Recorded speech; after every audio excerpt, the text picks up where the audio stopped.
Hello, അടിപൊളി തെരണ്ടി മീൻ കിട്ടിയിട്ടുണ്ട്. അപ്പോൾ തെരണ്ടി മീൻ വെച്ച് ഒരു അടിപൊളി ടേസ്റ്റി ഈസി ആയിട്ട് ഒരു മീൻ കറി വെച്ചാലോ? അപ്പോൾ എല്ലാവരും സുഖമായിട്ടിരിക്കുന്നു, സേഫായിരിക്കുന്നു എന്ന് വിശ്വസിക്കുന്നു.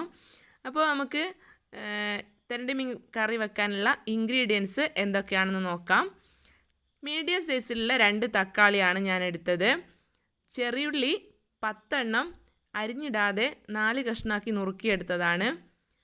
1 ടീസ്പൂൺ ഇഞ്ചി വെളുത്തുള്ളി പേസ്റ്റും ചെറിയ കാന്താരി മുളക് ഒരു 6 എണ്ണം കുത്തി നുറുക്കിയതും, ചെറുനാരങ്ങ വലുപ്പത്തിലുള്ള വാളൻപുളി പുതിർത്തി പിഴിഞ്ഞത്, മല്ലി, മുളക്, മഞ്ഞൾ, ഉപ്പ്. മെഷർമെൻറ്റ് ഞാൻ എഴുതിയിട്ടുണ്ട്, ഞാൻ മുന്നോട്ട് പറഞ്ഞു തരാം. അപ്പോൾ നമ്മുടെ കഥാനായകൻ തിരണ്ടി മീൻ 700 ഗ്രാമാണ് എടുത്തിട്ടുള്ളത്. അപ്പോൾ നമുക്ക് ഉണ്ടാക്കാൻ തുടങ്ങിയാലോ? വെളിച്ചെണ്ണ ചൂടായി കടുക്, കറിവേപ്പില, ഉലുവ പൊട്ടിച്ച്, ഇഞ്ചി, വെളുത്തുള്ളി, പച്ചമുളക് ഞാൻ ചതച്ച് വെച്ചത് ഇട്ടിട്ടുണ്ട്. എന്നോട് കടുകും ഉലുവയും വെളിച്ചെണ്ണയും ഇൻഗ്രീഡിയൻസിൽ പറയാൻ വിട്ടുപോയതാണ്. അപ്പോൾ ഇഞ്ചി, വെളുത്തുള്ളി പച്ചമണം മാറുന്നവരെ നമ്മളൊന്ന് വഴറ്റിയെടുക്കുക. കടുകും കറിവേപ്പിലയും എണ്ണ ചൂടായി പൊട്ടിയതിന് ശേഷം ഇഞ്ചിയും വെളുത്തുള്ളിയും പച്ചമുളകും ഞാൻ ആഡ് ചെയ്തിട്ടുണ്ട്. പച്ചമണം മാറി അതൊരു നല്ലൊരു മൂത്തൊരു മണം വരും. അതുവരെ നമ്മൾ നന്നായിട്ടൊന്ന് ഇളക്കി കൊടുക്കണം. ശേഷം നമ്മളതിലേക്ക് നമ്മൾ കൊത്തി നുറുക്കി വെച്ച് ചെറിയുള്ളിയാണ് ആഡ് ചെയ്യേണ്ടത്. പക്ഷേ ഇഞ്ചി, വെളുത്തുള്ളി, പച്ചമുളക് എണ്ണയിൽ കിടന്ന് നന്നായി ഒന്ന് മൂത്ത് വരണം. പക്ഷേ ബ്രൗൺ നിറമൊന്നും ആവണ്ട. അപ്പോൾ നമ്മൾ പച്ചമുളകൊക്കെ മാറിയിട്ടുണ്ട്. ചെറിയുള്ളി കൊത്തി അരിഞ്ഞത് ആഡ് ചെയ്യുക, നന്നായിട്ട് ഇളക്കുക. ചെറിയുള്ളി നന്നായി ചുവന്ന് അങ്ങനെ മൂത്ത് പോകുമൊന്നും വേണ്ട.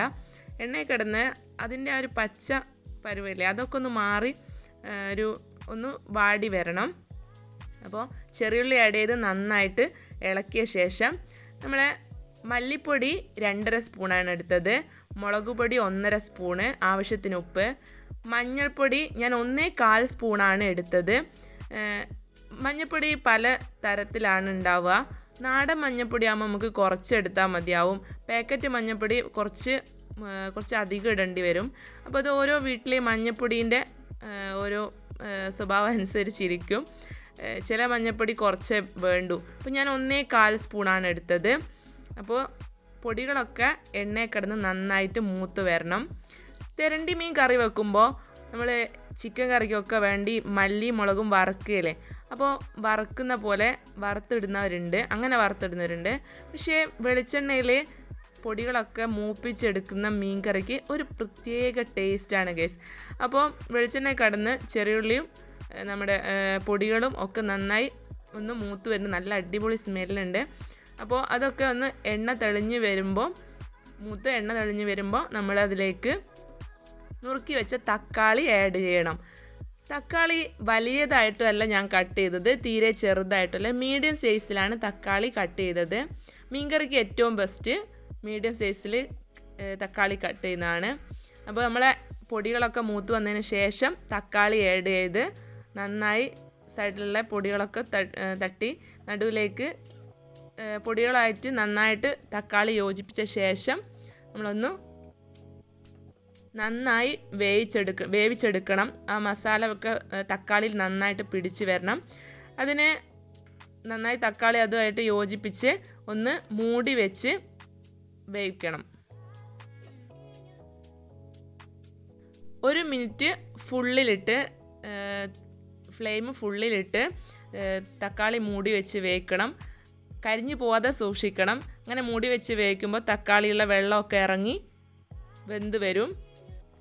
അപ്പോൾ ഒരു മിനിറ്റിൻ്റെ അടുത്ത് മൂടി വെച്ച് വേവിച്ച് നന്നായിട്ട് ഇളക്കി യോജിപ്പിക്കുക. കരിഞ്ഞു പോവാതെ സൂക്ഷിക്കണം, അതിനാണ് ഇടയ്ക്ക് ഒന്ന് ഇളക്കി കൊടുക്കുന്നത്. അപ്പോൾ ഗൈസ്, ഞാൻ അച്ചടി ഭാഷയൊന്നും പറഞ്ഞ് ബോറടിപ്പിക്കുന്നില്ല. ഞാൻ എൻ്റെ നാട്ടിലെ സാധാരണ ഞാൻ സംസാരിക്കുന്ന സ്ലാഗിലാണ് ഞാൻ സംസാരിക്കുന്നത്. അപ്പോൾ എന്തെങ്കിലും കാര്യങ്ങൾ മനസ്സിലാവാത്തതോ എൻ്റെ സംസാരത്തിന് ഞാൻ പറഞ്ഞു തരുമ്പോൾ നിങ്ങൾക്ക് സ്പീഡ് കൂടുതലാണെന്ന് തോന്നുകയാണെങ്കിൽ കമൻറ്റിൽ വന്ന് എന്നെ അറിയിക്കുക. എൻ്റെ വീഡിയോൻ്റെ അഭിപ്രായങ്ങളൊക്കെ കമൻറ്റിൽ വന്ന് അറിയിച്ച് നല്ല അഭിപ്രായം തന്ന് നല്ല അഭിപ്രായമാണെങ്കിൽ പറഞ്ഞ് എന്നെ സപ്പോർട്ട് ചെയ്യണം. നിങ്ങളുടെ ലൈക്കും കമൻറ്റും ഒക്കെയാണ് എനിക്ക് അടുത്ത ഒരു വീഡിയോ ഇടാനുള്ള സപ്പോർട്ടായിട്ട് ഉള്ളത്. അപ്പോൾ നമ്മളെ മീൻകറി കരിഞ്ഞു പോകാതെ നോക്കണം. വെള്ളമൊന്നും ഇതുവരെ ഒഴിച്ചിട്ടില്ല. അപ്പോൾ നന്നായിട്ട് ഇളക്കി എണ്ണ തെളിഞ്ഞ് വരുന്നവരെ വെയിറ്റ് ചെയ്യണം. ശേഷം നമ്മൾ പുതിർത്തി പിഴിഞ്ഞ് വെച്ച വാളൻപുളീൻ്റെ വെള്ളം കുറച്ചായിട്ട് ഒഴിച്ചാൽ മതിയാവും. അപ്പോൾ ഒരുമിച്ച് പുളിവെള്ളം മീൻകറിയിൽ ആഡ് ചെയ്യരുത്. അപ്പോൾ കുറച്ചായിട്ട് ഒഴിച്ച് ഇളക്കി അതിൻ്റെ വെള്ളത്തിൻ്റെ അംശമൊക്കെ വറ്റിച്ചെടുക്കുകയാണ് ചെയ്യേണ്ടത്. അപ്പോൾ ഒരുമിച്ച് ഒഴിക്കുമ്പോൾ അതിൻ്റെ ഒരു ടേസ്റ്റ് കിട്ടുകയില്ല. ഞാൻ തീർത്തും പുളിവെള്ളം അതിലോട്ട് ആഡ് ചെയ്തിട്ടില്ല. കുറച്ച് ഞാനവിടെ മാറ്റി വെച്ചിട്ടുണ്ട്, പുളി അധികമായി പോവരുതല്ലോ. അപ്പോൾ മീനൊക്കെ ആഡ് ചെയ്തതിന് ശേഷം പുളീൻ്റെ അവസ്ഥ എങ്ങനെയാണെന്ന് നോക്കിയിട്ട് വേണം ബാക്കി ആഡ് ചെയ്യാൻ. അപ്പോൾ ഞാൻ കുറച്ചവിടെ മാറ്റി വെച്ചിട്ടുണ്ട്. അപ്പോൾ പുളിവെള്ളവും തക്കാളിയും മസാലയൊക്കെ നന്നായിട്ട് മിക്സ് ചെയ്ത് വെക്കുക. അപ്പോൾ ഗൈസ്, നമ്മൾ നാരങ്ങ വലുപ്പത്തിൽ വാളംപുളി എടുത്ത് കഴുകിയ ശേഷം ഇളം ചൂടുവെള്ളത്തിൽ 5 മിനിറ്റ് കുതിർത്ത് വെച്ചതിന് ശേഷം പിഴിഞ്ഞ് എടുത്ത വെള്ളമാണ് നമ്മൾ യൂസ് ചെയ്തത്. അപ്പോൾ നമ്മൾ പുളിയിലെ വെള്ളമൊക്കെ കുറച്ച് വറ്റി എണ്ണയൊക്കെ തെളിഞ്ഞ് മസാലയൊക്കെ നല്ല സ്മെല്ലൊക്കെ വരുന്നുണ്ട്. അപ്പോൾ നമ്മൾ കുറച്ച് വെള്ളം ആഡ് ചെയ്യേണ്ടതുണ്ട്. ഒരിക്കലും നമ്മൾ മീൻ കറി വെച്ചുകൊണ്ട് നിൽക്കുമ്പോഴും കറിയിൽ വെള്ളം ടൈറ്റായി പോയിട്ട് വെള്ളം ചേർക്കേണ്ടി വരുമ്പോൾ പച്ചവെള്ളം ഒഴിക്കാൻ പാടില്ല, കറീൻ്റെ ടേസ്റ്റ് കുറയും. അപ്പോൾ നമ്മൾ ഇപ്പുറത്തെ അടുപ്പത്ത് കുറച്ച് കറിയിൽ ആഡ് ചെയ്യാൻ വേണ്ടി കുറച്ച് വെള്ളം വെച്ചിട്ടുണ്ട്. അപ്പോൾ കറി ഭയങ്കര ടൈറ്റായി പോകുമ്പോഴും അതുപോലെ ഏത് കറിയാണെങ്കിലും പച്ചവെള്ളം ആഡ് ചെയ്യാതെ സൂക്ഷിക്കുക. പുറത്ത് നല്ല കാറ്റും മഴയും വരുന്നുണ്ട്. അപ്പോൾ തെരണ്ടി മീൻ കറി ചക്കപ്പുഴുക്കിനും കപ്പപ്പുഴുക്കിനൊക്കെ നല്ല കോമ്പിനേഷനാണ്. അപ്പോൾ ഗൈസ്, എൻ്റെ മീൻകറിയിൽ നല്ല പുളിയുടെ വെള്ളമൊക്കെ വറ്റി എണ്ണ തെളിഞ്ഞ് തുടങ്ങിയിട്ടുണ്ട്. അപ്പോൾ ഞാൻ 1 ഗ്ലാസ് വെള്ളമാണ് ആകെ നമ്മളെ കറിയിലേക്ക് ആഡ് ചെയ്യുന്നത്. അപ്പോൾ 1 ഗ്ലാസ് വെള്ളം ആവശ്യമുള്ളൂ. അപ്പോൾ നമ്മളെ വെള്ളം ചൂടാകുന്ന ടൈമിൽ നമുക്ക് ഒന്നുകൂടി മൂടി വെച്ച് വേവിക്കാം. മീൻ ആഡ് ചെയ്യുന്നതിന് മുന്നേ തക്കാളി മസാലയൊക്കെ നന്നായിട്ട് വെന്താൽ മാത്രമേ നമ്മളെ കറി നല്ല ടേസ്റ്റിൽ കിട്ടൂ. അത് തെരണ്ടി മീൻ കറി എന്നല്ല, ഈ മെത്തേഡിൽ കറി നമ്മൾ കഷ്ണം മീനായാലും അയിലൊക്കെ ആണെങ്കിലും ഈ ഒരു മെത്തേഡിൽ വെച്ചാൽ കറി അടിപൊളി കറിയായിരിക്കും. എൻ്റെ വീഡിയോ ചിലപ്പോൾ ലെങ്തായി പോവും. ഞാൻ ഒരു സ്റ്റെപ്പും ഒഴിവാക്കിയിട്ടില്ല. അപ്പോൾ ഞാൻ എങ്ങനെയാണ് ഉണ്ടാക്കുന്നത് അതുപോലെ തന്നെ ഉണ്ടാക്കാൻ ശ്രദ്ധിക്കുക. അപ്പോൾ കറി നല്ല അടിപൊളി കറിയായിരിക്കും, അതിലൊരു കോംപ്രമൈസും ഇല്ല. പിന്നെ ഞാൻ ഗ്യാരണ്ടിയാണ്. അപ്പോൾ ഞാൻ ഉണ്ടാക്കുന്ന കറി ട്രൈ ചെയ്ത് കമൻ്റായിട്ട് അഭിപ്രായം എന്നെ അറിയിക്കണം. അപ്പോൾ നമ്മൾ 1 ഗ്ലാസ് വെള്ളം ആഡ് ചെയ്യുക.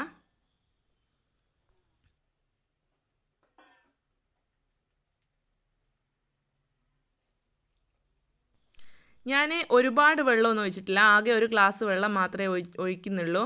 അപ്പോൾ അത് അധികമായിട്ടൊന്നുമില്ല. അപ്പം നമ്മൾ ഒരുപാട് വെള്ളം ഒഴിക്കുന്ന കുറച്ച് വെള്ളം ഒഴിച്ച് തിളച്ച് വീണ്ടും ഒഴിക്കുക. അപ്പോൾ ചൂടുവെള്ളം ആയതുകൊണ്ട് വലിയ പ്രശ്നമില്ല. ഞാനത് വെള്ളം ഒഴിച്ച് അത് തിളയ്ക്കാൻ വേണ്ടി വെയിറ്റ് ചെയ്യുക. പുറത്ത് നല്ല കാറ്റടിക്കുന്നുണ്ട്, നല്ല മഴ വരാനുള്ള സാധ്യതകളൊക്കെ കാണുന്നുണ്ട് ഗൈസ്. അപ്പോൾ എൻ്റെ മീൻകറി തിളച്ച് തുടങ്ങിയിട്ടുണ്ട്. നല്ലോണം വെട്ടി തിളച്ച് കഴിഞ്ഞതിന് ശേഷം മാത്രം മീൻ ആഡ് ചെയ്യുക. തെരണ്ടി മീനിൻ്റെ ഒരു പ്രത്യേകത എന്ന് വെച്ചാൽ ഒരു സാധാരണ നമ്മളെ കഷ്ണം മീനിനേക്കാളും ഒരു വെറൈറ്റി സ്മെല്ല് ഒക്കെയാണ്. പക്ഷേ നമ്മൾ നല്ല കുരുമുളകും ഉപ്പും പുളിയും എരിവൊക്കെ ഇട്ട് ഉണ്ടാക്കിയാൽ അടിപൊളിയാണ്. ചിക്കൻ കറിയും ബീഫ് കറിയൊക്കെ മാറി നിൽക്കേണ്ടി വരും. എസ്പെഷ്യലി ചക്കയ്ക്കും കപ്പയ്ക്കും നല്ല കോമ്പിനേഷനാണ്. അതുപോലെ ചൂടുള്ള റേഷനിൻ്റെ കൂടെ നമ്മൾ ഈ കറി കൂട്ടിയാൽ നല്ല കോമ്പിനേഷനാണ്. അപ്പോൾ നമ്മളെ കഥാനായകനെ കറിയിലോട്ട് ആഡ് ചെയ്യുന്നുണ്ട്. മീൻ ആഡ് ചെയ്ത് ഒരു 10 മിനിറ്റ് ഉള്ളിലിട്ട് നന്നായിട്ട് വെട്ടി തിളച്ച് വേവണം. സാധാരണ മീനിനേക്കാളും കഷ്ണം മീനിന് ഒരു ഇത്തിരി വേവ് കൂടുതലുണ്ടാവും. പക്ഷേ തെരണ്ടി മീനിന് അത്ര വലിയ വേവൊന്നുമില്ലെങ്കിലും ഒരു 10 മിനിറ്റ് നന്നായിട്ട് വേവിക്കുന്നതായിരിക്കും നല്ലത്. പുറത്ത് മഴ തകർക്കുന്നുണ്ട് ഗൈസ്, നല്ല സൗണ്ട് ഉണ്ട്. അപ്പോൾ നന്നായിട്ട് ഇളക്കി മീനിലെ മസാലയൊക്കെ യോജിപ്പിച്ച് നന്നായിട്ട് എല്ലാ കഷ്ണത്തിലും മീൻ കറിയായിട്ട് ഇളക്കി യോജിപ്പിക്കുക. ശേഷം നന്നായി ഇളക്കി യോജിച്ച് ഒന്ന് തിളച്ച ശേഷം ഉപ്പും എരിവും പുളിയൊക്കെ എങ്ങനെയുണ്ട് നോക്കിയിട്ട് ഒന്ന് വെട്ടി തിളച്ചതിന് ശേഷം ഉപ്പും എരിവും പുളിയും നോക്കി ആഡ് ചെയ്യണം. അപ്പോൾ ഫുൾ ഫ്ലെയിമിൽ വെച്ച് തന്നെ മീൻ ആഡ് ചെയ്തതിൻ്റെ തുടക്കത്തിൽ വേവിക്കാൻ ശ്രദ്ധിക്കുക. മൂടി വെച്ച് നന്നായിട്ട് വേവട്ടെ. അപ്പം ഏകദേശം മീൻ വേകാനായപ്പം ഞാൻ ഉപ്പും എരിവും പുളിയൊക്കെ നോക്കിയിരുന്നു. അപ്പോൾ പുളി കുറച്ച് കുറവാണ്. അപ്പോൾ നേരത്തെ നമ്മൾ മാറ്റി വെച്ച പുളിയുടെ വെള്ളം അതിൽ ആഡ് ചെയ്തിട്ടുണ്ട്. അപ്പോൾ ഗൈസ്, എൻ്റെ വീഡിയോ കുറച്ച് ക്ലാരിറ്റി കുറവുണ്ട്. വീഡിയോയിൽ കാണുന്നതിനേക്കാളും കുറച്ചുകൂടി കളർഫുള്ളും ബ്യൂട്ടിഫുള്ളുമാണ് കറി. അപ്പോൾ ക്യാമറേൻ്റെ പ്രശ്നമാണ്. പോരാത്തതിന് കറിയിൽ നിന്ന് വരുന്ന ആവി കൊണ്ട് എൻ്റെ കറിയൊന്നും ക്ലിയറായിട്ട് കാണുന്നില്ല.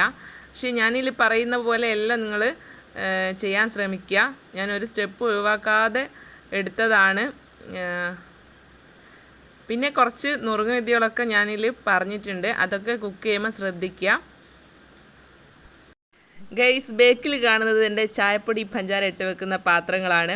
അപ്പോൾ പഞ്ചസാര സ്റ്റീലിൻ്റെ പാത്രത്തിൽ ഇട്ട് വെക്കുക, അല്ലെങ്കിൽ ചില്ലിൻ്റെ പാത്രം ഉപയോഗിക്കുക. പ്ലാസ്റ്റിക്കിൻ്റെ പാത്രത്തിൽ പഞ്ചസാര, ഉപ്പ് എന്നിവ ഇട്ട് വെക്കാതിരിക്കുക കേട്ടോ.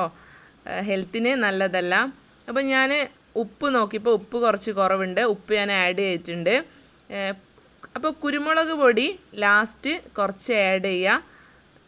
ഏത് കറിയിലായിക്കോട്ടെ, ചിക്കൻ കറി, ബീഫ് കറി, ഗ്രീൻ പീസ് കറി ഒക്കെ കറിയിലൊക്കെ ഞാൻ കറി ഇറക്കി വെക്കാൻ നേരത്താണ് കുരുമുളക് പൊടി ആഡ് ചെയ്യാറ്. അപ്പോൾ ആ കുരുമുളകിൻ്റെ ടേസ്റ്റും സ്മെല്ലും ഒക്കെ ഒന്ന് ഹൈലൈറ്റ് ചെയ്ത് വെക്കും. കുരുമുളക് പൊടിയും കറിവേപ്പിലയും കറികളൊക്കെ ഇറക്കി വെക്കാൻ നേരത്തെ ഇടുന്നതായിരിക്കും കറിക്ക് ടേസ്റ്റ് കൂടുക. സ്മെല്ലും ഒക്കെ ഹൈലൈറ്റ് ചെയ്ത് വെക്കും. ആ കറിക്കൊരു പ്രത്യേക ടേസ്റ്റ് ആയിരിക്കും കേട്ടോ. അപ്പോൾ ഒന്നുകൂടി ഇളക്കി കുരുമുളക് പൊടിയൊക്കെ ഒന്നുകൂടി ഇളക്കി യോജിപ്പിച്ച ശേഷം ഒന്നുകൂടി ഒരു മിനിറ്റ് മൂടി വെച്ച് വേവിക്കുക. അപ്പോൾ കുറച്ചുകൂടി വെള്ളമൊക്കെ വറ്റി വരണം. അപ്പോഴാണ് കറീൻ്റെ കറക്റ്റ് ടേസ്റ്റ് കിട്ടുക. ഒരു മിനിറ്റ് കൂടി മൂടി വെച്ച് ഒന്ന് ഇളക്കി യോജിപ്പിച്ച് കുറച്ച് കറിവേപ്പില ആഡ് ചെയ്ത് ഇറക്കി വെക്കാം. അപ്പോൾ നമ്മളെ തെരണ്ടി മീൻ കറി ഇവിടെ റെഡി ആയിട്ടുണ്ട്.